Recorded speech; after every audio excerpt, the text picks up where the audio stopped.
Myself as P. Singh Parmar. I am a writer. I want a speech about the historical places of Panna district, who was concerning with Rama Van Gaman places in district Panna. जिला मुख्यालय से 18 kilometre दूर ग्राम पंचायत अहरगांव स्थित सुतीक्षण मुनि जी का आश्रम है। यहाँ श्री राम, लक्ष्मण, सीता जी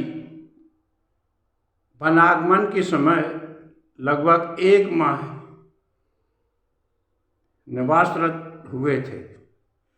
यहीं पर श्री राम ने धनुष उठाकर निशाचरों को समाप्त करने का संकल्प लिया था।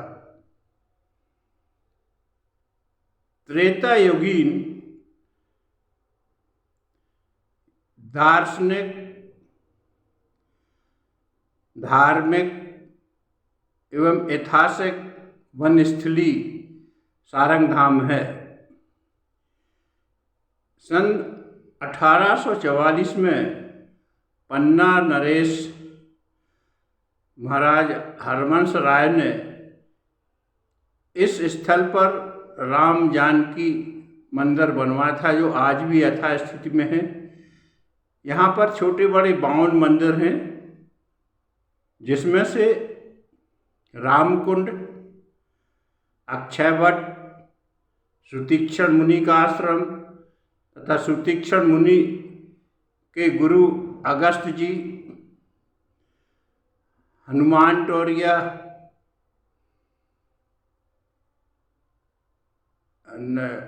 राम बैठका सत्य अनुसुईया पर्वत पर प्रतिष्ठापित हैं।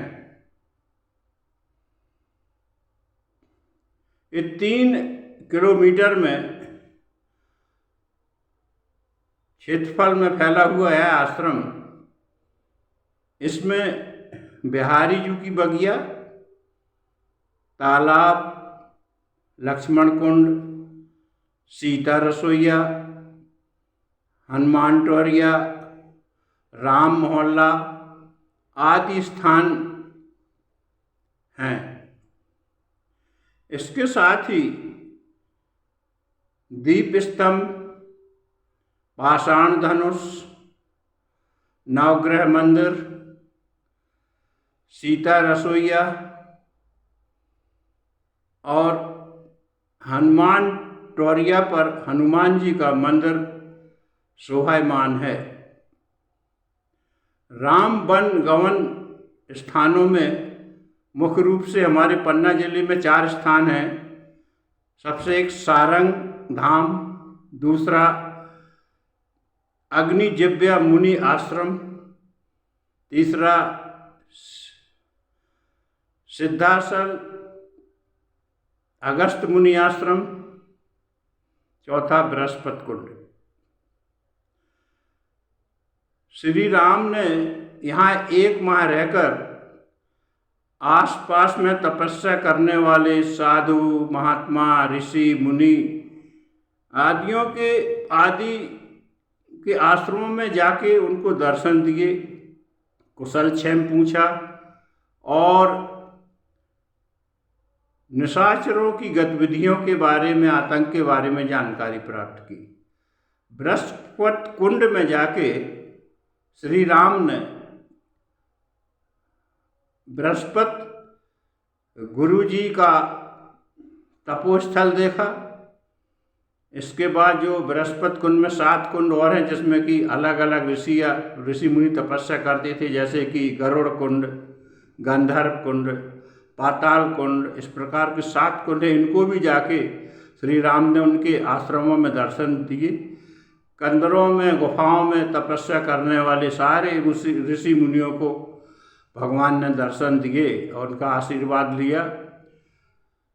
इसके बाद सुतीक्षण मुनि से अग्निजव्य मुनि का आश्रम का पता ठिकाना पूछकर सारंग धाम से श्री राम प्रभु रवाना अग्निजव्य आश्रम हुए। अग्निजव्य आश्रम देवेंद्र नगर के समीप बड़ा गांव के पास एक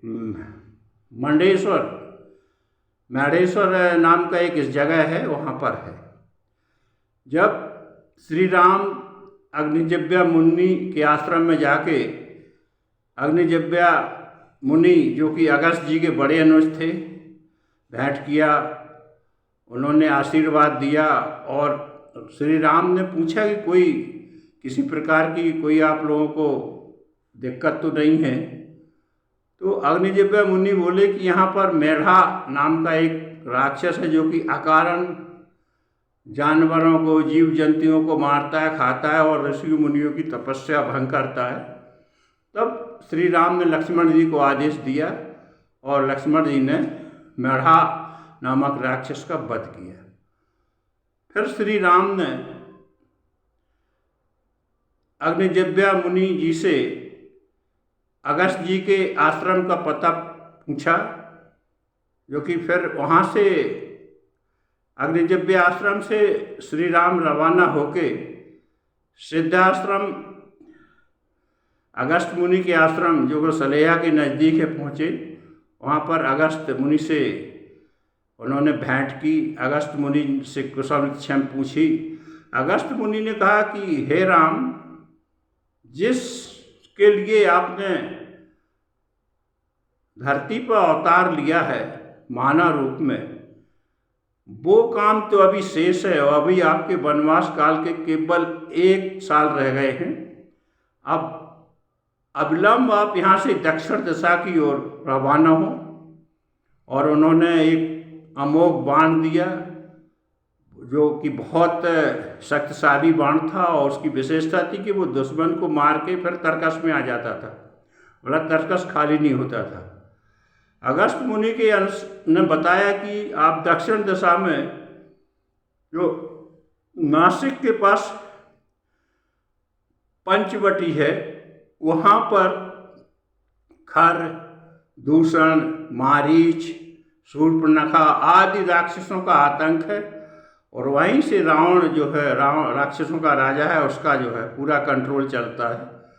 तो आप सबसे पहले आप दक्षिण दिशा में पंचवटी पहुँचे। तो श्री राम, लक्ष्मण, सीता अगस्त मुनि आश्रम से रवाना होकर छत्तीसगढ़ होते हुए नासिक पंचवटी पहुँचे। वहाँ पर उन्होंने पर्णकुटी बनाई और उनका सामना सबसे पहले शूर्पणखा से होता है, इसके बाद खर, दूषण, मारीच इत्यादि को वध किया।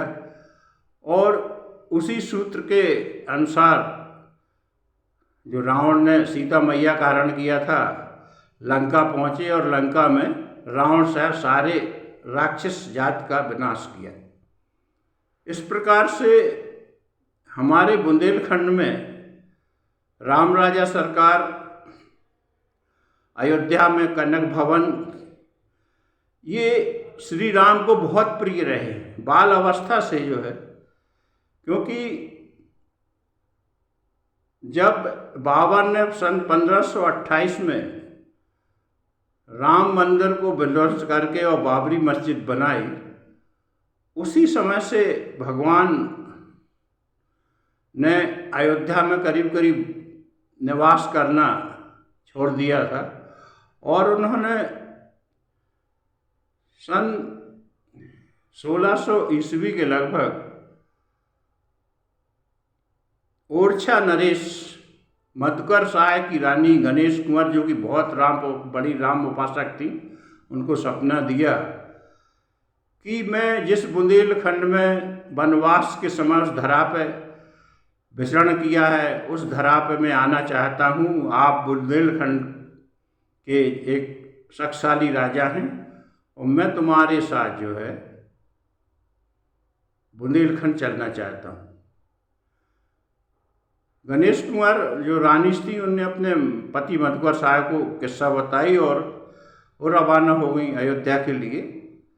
15 दिन तक वो अयोध्या में रही, लेकिन कहीं कोई राम का पता ठिकाना नहीं। एक दिन उन्होंने कहा कि मैं सरयू में जल समाधि लेती हूँ।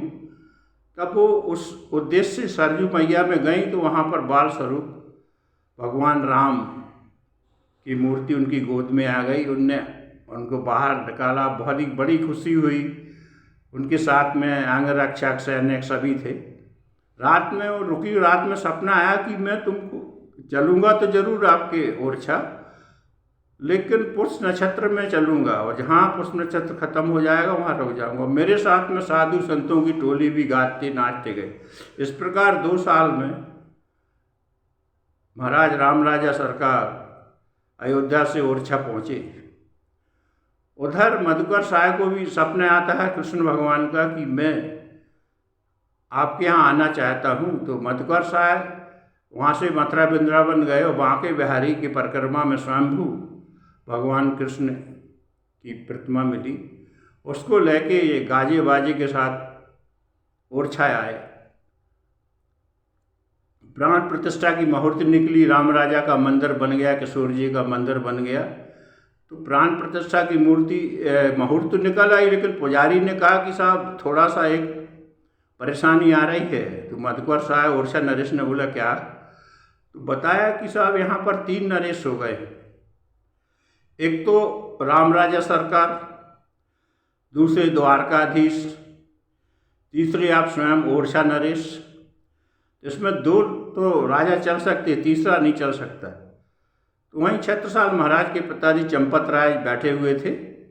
उन्होंने कहा कि इसमें दिक्कत क्या है, और अगर कोई दिक्कत ना हो तो और किशोर जी मुझे मिल जाएं। तो मधुकर साहब बोले कि आप क्या करें? बोले मेरे पन्ना का आना जाना उनका शुरू हो गया था, उस समय यहाँ गौड़ राजाओं का राज था। तो किशोर जी को लेके चंपत राय जी छत्रसाल के पिताश्री पन्ना आए और विंध्यवासिनी मंदिर, कांच मंदिर में उन्होंने रखा। फिर एक छोटा सा मंदिर बनाया, वहाँ पर प्राण प्रतिष्ठा की। प्राण प्रतिष्ठा के समय मधुकर शाह ओरछा नरेश आए, उन्हें 1.25 मन सोने का कलशा भी चढ़ाया। और इसके बाद सन 1760 और 65 के बीच में हिंदू पन्ना रियासत के नरेश ने किशोर जुगल किशोर का मंदिर बनाया और राधिका जी की मूर्ति उनके बगल में स्थापित की, जब से जुगल किशोर कहलाए। और ये मंदिर सन 1760 में बना गया और आज तक यथास्थिति में है, भव्य मंदिर बना हुआ है और एक शक्तिपीठ है। इस प्रकार से हमारा बुंदेलखंड धन्य है, यहाँ की तीनों लोगों के मालिक प्रभु राम स्वयं इस धरा के ऊपर नंगे पांव पैदल घूमे। धन्य इस भूमि को, धन्य इस भूमि के निवासियों को, और इसके साथ में धन्य अयोध्या वासियों को। इसके साथ है श्री रामचंद्र सरकार की जय।